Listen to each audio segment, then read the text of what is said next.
राजीनाम्यानंतर धनंजय मुंडे पहिल्यांदाच माध्यमांसमोर। माध्यमांनी प्रश्न विचारताच धनंजय मुंडे यांनी हात जोडले। राजीनाम्यानंतर मुंडेंनी अजित पवारांच्या बैठकीला हजेरी लावली।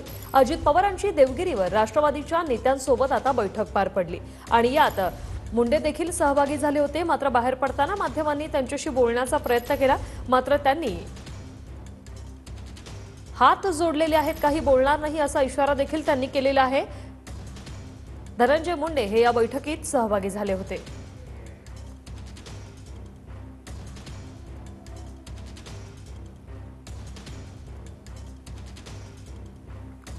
राजीनाम्यानंतर धनंजय मुंडे यांनी अजित पवारांच्या बैठकीला उपस्थिती लावली होती। अजित पवार यांनी राष्ट्रवादीच्या सर्वच नेत्यांना अनेक सूचना देखील केलेल्या आहेत। पक्ष बांधणीसह अनेक विषयांवर चर्चा झाल्याचं खुद्द अजित पवार यांनी ट्विट करून सांगितलंय। तर आमचे प्रतिनिधी ऋतिक गणेकवार आपल्यासोबत फोन लाईनवरून जोडलेले आहेत। ऋतिक, काय सांगाल?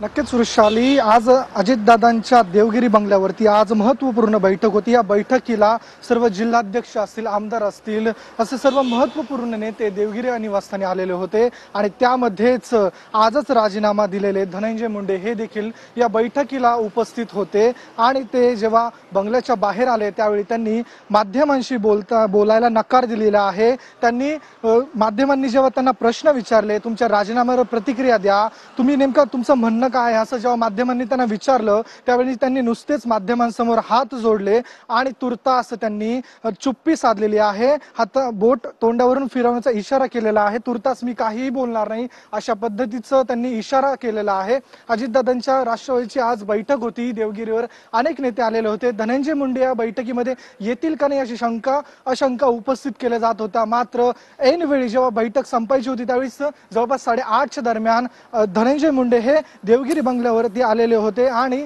अजितदादांच्या सोबतच ते या ठिकाणी स्टेजवरती बसलेले होते। त्यानंतर सर्व अजितदादांनी या ठिकाणी मार्गदर्शन केलं। महायुतीमध्ये या राजीनाम्यामध्ये कुठेही तिढा निर्माण होणार नाही असं जिल्हाध्यक्षांसह सर्वांनाच या ठिकाणी अजितदादांनी स्पष्ट केलेलं होतं। त्यानंतर धनंजय मुंडे हे जेव्हा देवगिरी बंगल्यावरून बाहेर निघाले त्यानंतर त्यांनी माध्यमांशी मात्र बोलण्यास नकार दिलेला आहे। तुर्तास चुप्पी असल्याचं त्यांनी सांगितलेलं आहे। वृषाली, धन्यवाद ऋतिक, तुम्ही दिलेल्या या माहितीसाठी।